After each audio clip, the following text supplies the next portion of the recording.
I would encourage everyone who did help in this case to stay engaged in the pro-life effort because we have more victories to win. And now, Chief Counsel for the American Center for Law and Justice, Jay Sekulow. Hey everybody, welcome to the broadcast, and we're glad to have you here. We've got some really exciting news, and this is something our team, along with Priests for Life and a number of other people, worked very hard for. Remember the story with baby Joseph. That's the young boy in Canada, terminally ill. The Canadian doctors and hospitals wanted to basically take him off of all life support, did not want to let him go home with his parents, refused to perform a tracheotomy, to do anything to keep the child in a situation where he could be at home with this very serious medical condition. Our good friends at Priests for Life went to work on the situation, and then they needed lawyers. And I'm happy to report that the American Center for Law and Justice, our legal team, we went right to work on it.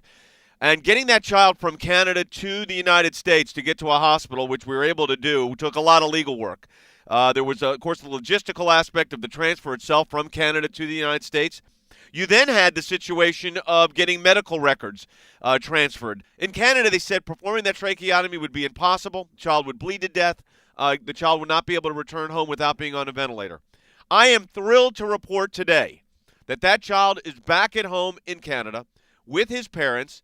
No ventilator. The tracheotomy was successful. He's breathing on his own.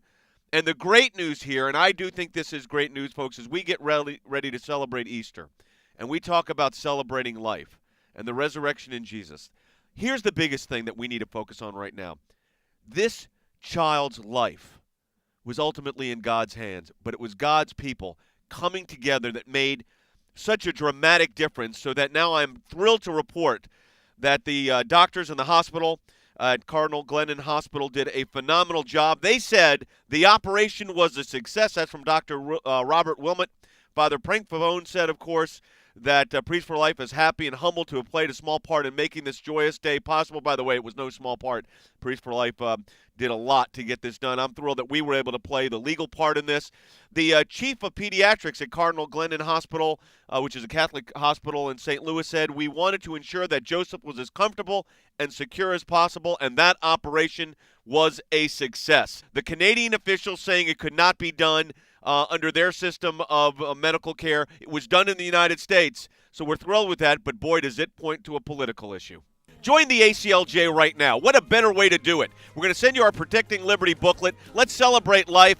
This is critical, folks. Here's the phone number, 877-989-2255. That's 1-877-989-2255. To join the ACLJ today, membership is free.